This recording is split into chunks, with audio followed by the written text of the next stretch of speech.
Somos muchos los que no esperamos a que se nos rompa el teléfono móvil para comprarnos uno nuevo, a pesar de que todavía funciona perfectamente. ¿Por qué actuamos de esta manera?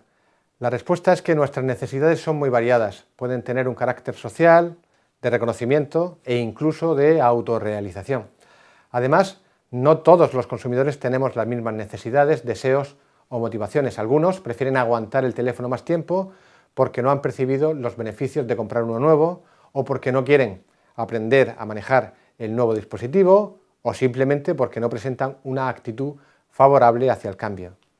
También debemos saber que los seres humanos estamos continuamente procesando información y de la misma forma que el disco duro de un ordenador, el cerebro tiene un almacén para cada bit de información que decide guardar.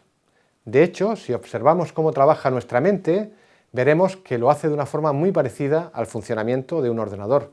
Sin embargo, hay una gran diferencia. El ordenador acepta todo lo que se le introduce, mientras que la mente humana no.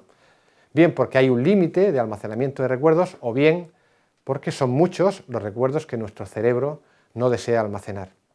Hoy vamos a abordar los factores que están relacionados con las fuerzas internas del individuo y que surgen para resolver sus necesidades.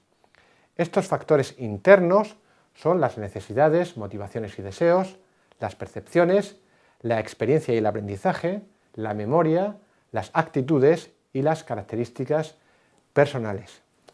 El primer factor que vamos a estudiar son las necesidades que consisten en estados fisiológicos o psicológicos comunes a todos los seres humanos, con independencia de factores étnicos y culturales.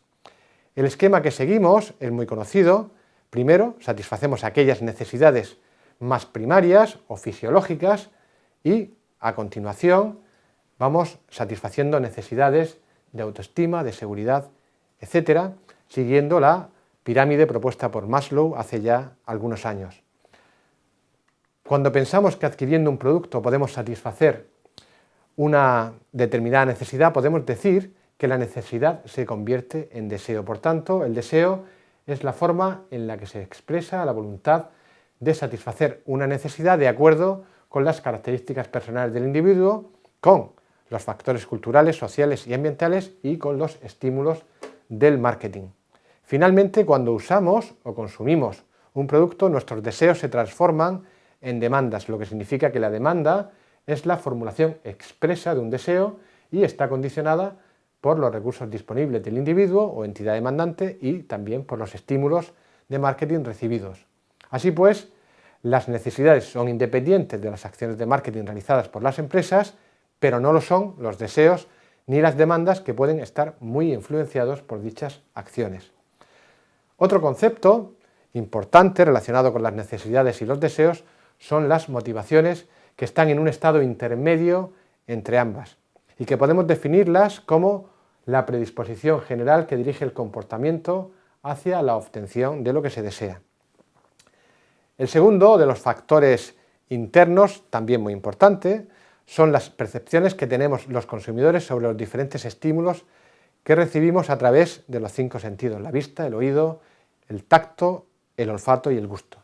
La percepción es el modo personal de interpretar los estímulos a través de los sentidos, es decir, es un proceso mediante el cual el individuo selecciona, organiza e interpreta las entradas de información para crear una imagen del mundo con significado.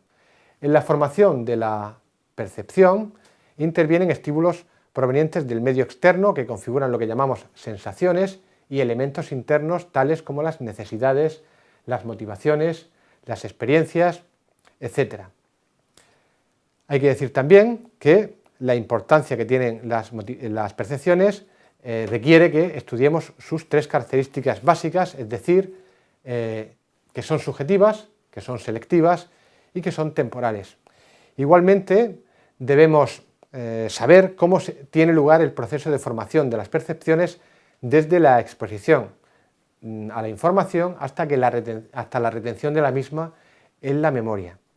Los siguientes factores internos que se analizan son la experiencia y el aprendizaje. Hay que decir que los seres humanos nacemos con la capacidad de aprender y gracias a ello nos adaptamos al medio en que vivimos y a sus cambios. Aprendemos, pues, a andar, a hablar, a decidir y, por supuesto, a consumir. El aprendizaje describe los cambios que surgen en el comportamiento de una persona debido a la experiencia acumulada y depende de una serie de variables tales como la necesidad, el estímulo, la expectativa, la respuesta, el refuerzo y el hábito. Para aprender, los seres humanos seguimos una variedad de modelos de comportamiento por observación, por asociación, mediante el llamado acondicionamiento instrumental y mediante el aprendizaje cognitivo. Otro factor interno clave para entender el comportamiento del consumidor es la memoria, o proceso mediante el cual se codifica, se almacena y se recupera la información.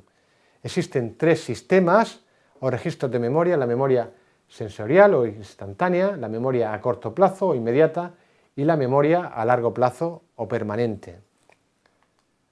También hay que decir que la memoria puede ser de dos tipos: la memoria episódica y la memoria semántica.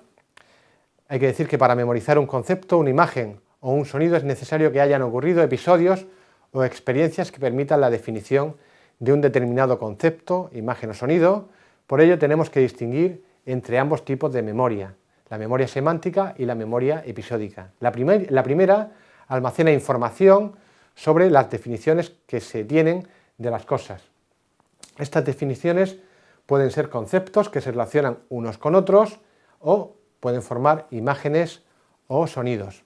La segunda, es decir, la memoria episódica, consiste en la información sobre acontecimientos particulares que las personas experimentamos. El siguiente factor interno hace referencia a las actitudes, que son las predisposiciones aprendidas para responder consistentemente de modo favorable o desfavorable a un objeto o clase de objetos. Indicar que las actitudes son consistentes o estables durante un tiempo determinado, aunque pueden cambiar a largo plazo. Las actitudes se desarrollan a partir del vínculo entre el conocimiento que tenemos del producto, la marca, el establecimiento comercial, etc., la evaluación de esa información o conocimiento y el comportamiento que manifestamos gracias a dicha evaluación. De ahí la importancia que tiene analizar sus tres componentes: el componente cognitivo, el componente afectivo y el componente activo.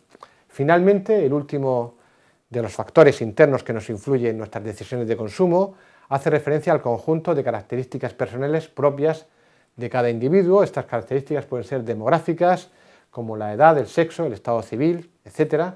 Pueden ser socioeconómicas, como la ocupación o el nivel de estudios, y pueden ser de tipo psicográfico, que son la personalidad y el estilo de vida. En nuestro análisis nos detendremos especialmente en estas últimas, de tal forma que la personalidad es el conjunto de valores, sentimientos, actitudes y emociones propios de cada individuo y que le sirven para enfrentarse a su entorno, y dentro de la personalidad hay que incluir el carácter y el temperamento.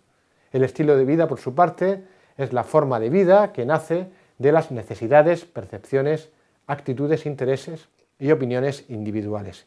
Describen la forma de ser y de comportarse de los individuos a través de tres indicadores fundamentales: las actividades, los intereses y las opiniones. Muchas gracias.